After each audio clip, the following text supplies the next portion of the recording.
So you wanna tell me about your bad dreams? It's always the same. Your dad.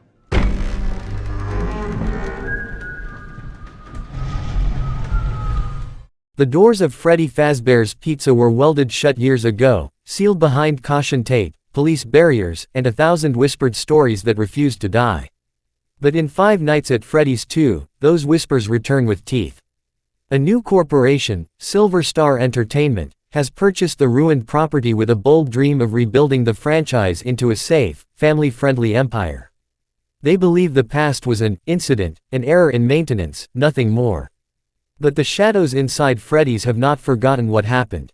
And when the restoration begins, something ancient stirs, awakening with a hunger that has waited in silence. Enter Ava Cross, a young security technician with a complicated past and a mind wired for patterns others overlook. She accepts the night shift job thinking it's temporary, just enough to pay her bills. But from the moment she walks into the half-built pizzeria, she senses the air trembling with old electricity, as if the walls themselves remember the screams. New animatronics stand polished and towering, redesigned with bright lights and soft voices. Yet behind their synthetic smiles, Ava feels an intelligence watching her, calculating, waiting. On her first night, the security monitors glitch, showing flickers of movement from machines that were supposed to be powered down. A shadow crosses the hallway with mechanical weight layered over something disturbingly human.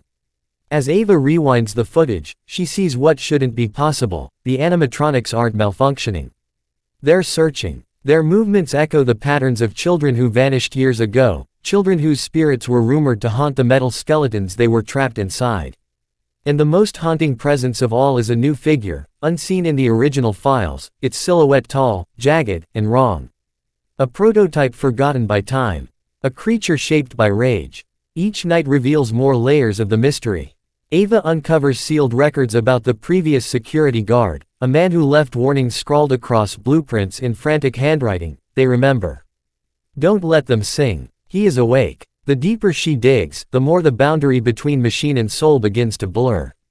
She discovers a hidden sub-basement, a cold cathedral of abandoned animatronics fused from metal scraps and grief. In the center stands a control pod linked to something more sinister than any corporate cover-up, a neural system designed to store consciousness. Someone had tried to download a human mind into an animatronic core. And they succeeded. As the final night approaches, the pizzeria transforms into a labyrinth of flickering lights and shifting machinery. The animatronics come alive in full fury, moving with a purpose that terrifies even the darkest corners of the building. Ava faces the entity controlling them, a vengeful intelligence known only as the Puppet Master, a hybrid born from tragedy and obsession. The confrontation spirals through collapsing corridors and glitching systems, a storm of wires, memories, and betrayal.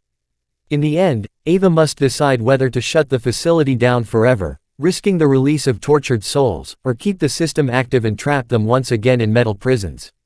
Five Nights at Freddy's 2 becomes a chilling reminder that some nightmares don't fade. They evolve, and they wait for the next night. Cooking knife eye clapperboard.